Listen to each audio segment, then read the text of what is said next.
You ask Tiger to solve. This deals with linear equations with one unknown. The final result is a equals -16. Let's solve it step by step. Group all constants on the right side of the equation. Subtract 6 from both sides. Simplify the arithmetic.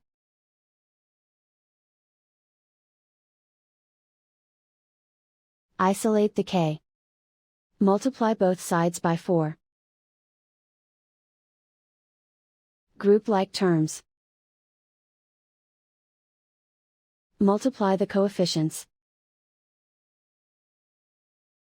Simplify the fraction. Simplify the arithmetic. And so the final result is a equals -16.